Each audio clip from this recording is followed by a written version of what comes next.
Hi, it's me again with Corel tips and tricks. Somebody sent me this item, and you could tell it's a bitmap, but they want to do a ring around using this item. And there's a couple of problems with the item. For the one I'm doing it for, I'm going to make a duplicate like I normally do, but I'm going to make your item smaller. And then I'm going to hit P to put it in the center of the page. And I'm going to go trace it. Now, it looks pretty good. It's a little fuzzy, but it's not terrible. So we're going to go to Trace Bitmap, Outline Trace, Clip Art, and say OK, and then move this one and get rid of their original one. And if we look at it, not really in wireframe, but just in outline, this part isn't symmetrical, and it probably wouldn't really show up on that ring, but we might as well fix it. So we're going to hit P to put it in the center of the page. I'm going to take a 2-point line. I've done this hundreds of times on videos. And so this is our bad one. I'm just going to take the virtual segment delete key and delete that side.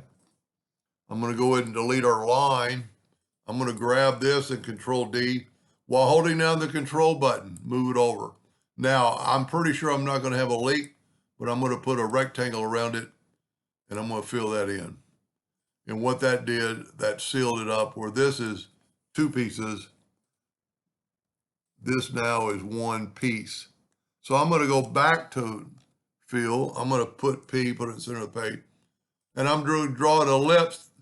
There's a lot of ways you could do this, but like the envelope tool is going to make it look different.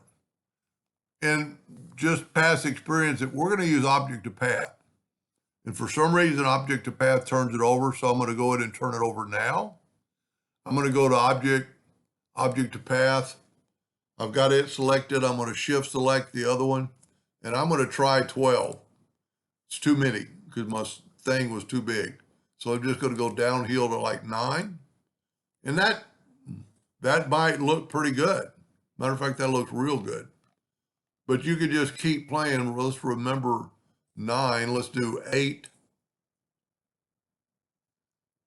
And see, now they're just, it's different, but it's not, I'm not going to say it's better. I think actually the 12 was the best. Let me back up here one more time and do select that one first, shift select that one. Let's go back to, I don't know that, no, it wasn't 12, it must have been 9. It kind of gives that bigger look. Now I'm going to move my path out of the way and I'm going to weld this and let's make sure it works. So we'll zoom in to that right there. With it selected, I'm going to go to weld and look at that. It's almost perfect.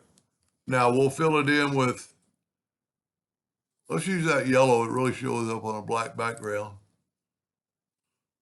And pick something big and then take away the outline. If you can't take away the outline, it's because, okay, I had it off the page. I've never really thought about that doing it. Okay, you know what? I bet I did not weld it all. So let's see if it's still unwelded. And it is. Maybe I didn't select it all. So select it all, make sure you've got it. And if you look down here, you got 10 objects. Let's weld them. Let's just turn them yellow, take away the outline instead of smart filling. Now let's take the object. Anyway, hope that helped you someday, and thank you for watching.